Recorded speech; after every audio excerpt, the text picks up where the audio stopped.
Chicken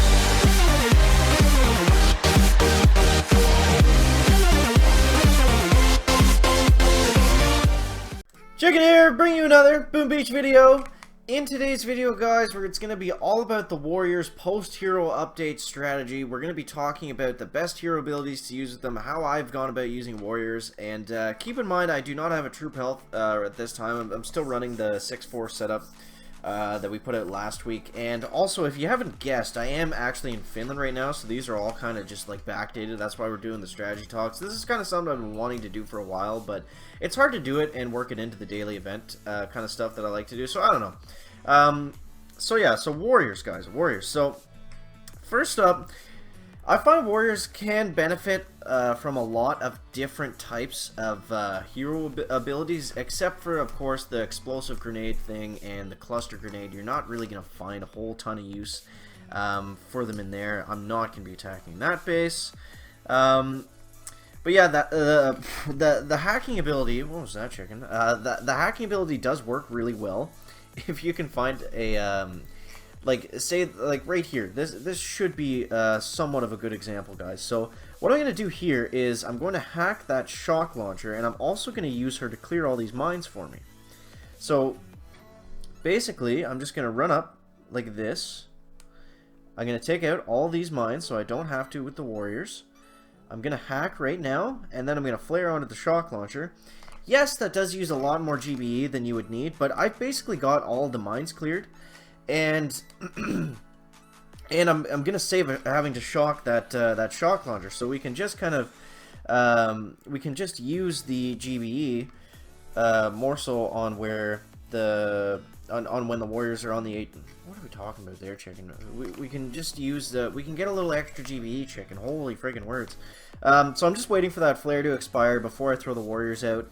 And we're going to do something like this. Since there's that boom cannon and that shock mine, and we've already lost the delay on everything, I'm going to go ahead and use the critters like that. And then we're going to go ahead up like this, guys, and we're going to flare right onto this sniper tower. And hopefully we can kind of just grease our way up there. Again, I don't have a troop health, so just keep that in mind. Your Warriors won't die this easily. So we'll go ahead and we'll flare from here right onto the HQ. Now, typically with a base with a shield generator like this, I would typically try to take the shield generator out first, but since I have 4 damage statues, I don't think that's going to be completely required right now. So I'm gonna use the critters as a shield like that, guys. And you see, we're just absolutely pounding away on this. I made a mistake by not shocking that shock launcher, but I'm hoping that we can that we could get away with just using it like that, but I don't think we're going to be able to finish it out. But that's the idea with the hacking thing. It's not always the best, but if you can catch a shock launcher that's close to the front of the base and not use that much GBE and get some mines with it, then it does work pretty well using it like that. Okay, so we're out of gold, so let's go ahead and use brick here. And we'll do a couple NPC bases, guys, with the battle orders. And this is probably the hardest new sort of hero strategy to use. I've definitely struggled with it the most out of anything else. It's just tricky to get into the correct positions with brick. So basically, guys, the idea is do we not seriously not take out that boom mine? Basically, the idea is you want to flare up beside or behind the HQ. A good way to do it, actually, is if you can get a defense that's just a couple tiles behind the HQ, flare onto that, and then brick is going to stand more in front of the HQ, close to the HQ, get all the Warriors in range with her battle orders, and that's kind of the idea, guys. So we'll go ahead and try to do that here. We'll launch all the Warriors out like this, and then we're going to flare right to the back. So obviously you want to get your Warriors all bunched together first before you kind of try this. But I mean, this is kind of the idea of just getting brick close to the HQ, and then you go ahead, you flare onto the HQ, and you want the smoke to expire first on the Warriors, and then next on Sergeant Brick. So then you get the battle orders up, and you're able, if you can get the battle orders up on the Warriors and they're on the HQ, like, it's going to be very difficult to not take the base down if you have a couple shocks left at that point. Like, they just do massive, massive damage. The only hard part is, like, physically getting them onto the HQ. So I'll try to do a better job of that for you guys here. Like, I did a video on this in the past, and it's definitely one of the hardest ones for me to just kind of get my hashtag chicken head around. It's just tough getting them in the right spots. So this is going to be kind of a wonky base to show that off on, but I think we can kind of make it work here, guys. So basically what I'm going to do is just kind of clear all the mines out around the base. So the good thing about Brick is she has a ton of health. So if nothing else, you can use her as a shield for the warriors, and the way you would do that is if there's rocket launchers or something like that in range of the shore, and you can get your warriors onto the HQ, and then before the smoke expires on the warriors, throw Brick out, and then all the rocket launchers and everything are going to target Brick instead of your warriors, and they'll actually stay locked onto her for quite a bit of time, so you can get a little extra value out of her using her like that. I mean, I know there's a lot of people out there that don't use a hero with warriors at all just because it's tricky, and that kind of makes sense. But so you see right here how far back she stands. So I'm going to show you guys a different idea here. So you see, I'm going to flare onto, I'm going to do the reverse smoke there. So you see that Brick is actually going to be,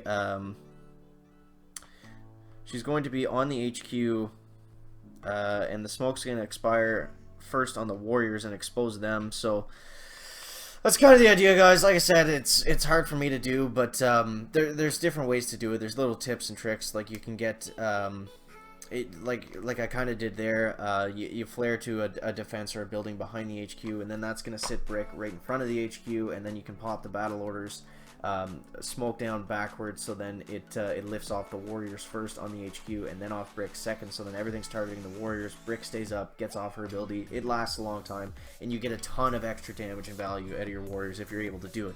If you're able to do it, that's the key, guys. So so that's gonna wrap it up for the video today, guys.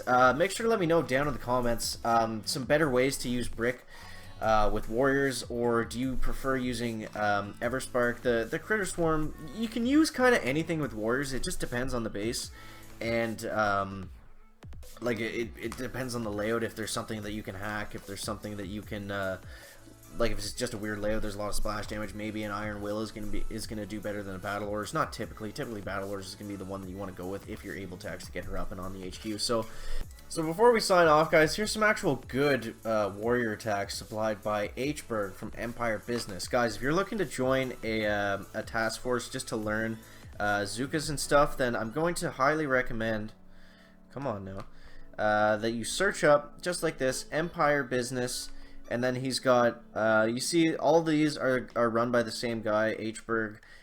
There's the red team, the blue team, the green team, and the black team. So look those up, go ahead and join, and they're going to be able to teach you guys how to use Zookas and stuff. It's a really great kind of task force families, and highly recommended by the chicken. So we've got, I just wanted to go ahead and show you guys some good warrior attacks, because I felt like I can't like properly show you how to use Brick with warriors for the life of me.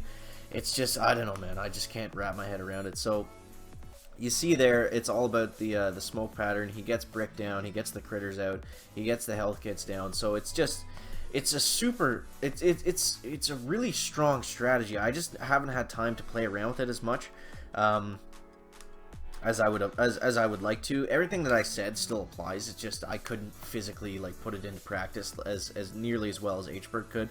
You see he gets his flags down like that all in the line, and that's going to keep them a little bit more centered. And then we'll slow it down on the next attack here, so just so we can see exactly where all the shocks are going.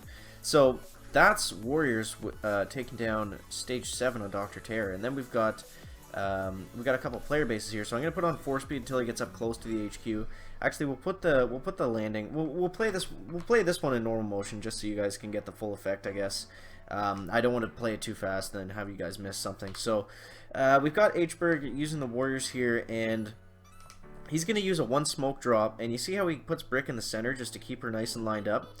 And he's going to flare onto the shock launcher. That's going to get all his warriors grouped up nice right there. And then you see, okay, so he puts the 2 smokes on the HQ, and that's going to keep Brick just in enough proximity towards the HQ to hit some of the warriors with the Battlelords, and he uses the critters there just so Brick survives long enough to get the Battlelords off. And like I said, if you can get the Battlelords off with the warriors, it does insane amounts of damage. So we'll go ahead, we'll show one more attack here by Mr. Hberg. Clearly the pro user of warriors and Brick. So definitely, if you haven't, definitely try it out. Definitely play around with it. Maybe use it on NPC bases a little bit more. I just find the pathing extremely difficult. But again, it is extremely good if you can use it properly. So you see right there, I guess that is the key. That's the key. So it looks like you just have to space that second smoke out behind the HQ. You can like try to extend it as much as possible, and just use Brick with warriors. Just so you understand her pathing and where she's gonna go, because as long as she gets the Battlelords off, and then if she dies like right after, like as long as she's up for like a split second and then can activate the ability's gonna last the duration that it would normally if she was still standing. So big shout out to Empire Business, guys. Go ahead and join them, learn up some Zuka stuff, and that's gonna wrap it up for the warrior installment of this series, guys. Like I said, I am in Finland at this time, so hopefully I can get out some sort of live stream or something from there. I don't know how it's going to work as of the time I'm recording this. So that's going to wrap it up for the video today, guys. Make sure to leave a like if you find it interesting, entertaining, or informative. And we'll see you in the next one, guys. Chicken out. Just a quick reminder, guys, if you visit patreon.com/thechicken for $1 a month, you can get your name in the chicken banner for the duration of the month. And for $2 a month, you become a super chicken, and you can get your name in the banner. Plus, you get to write your own personal message.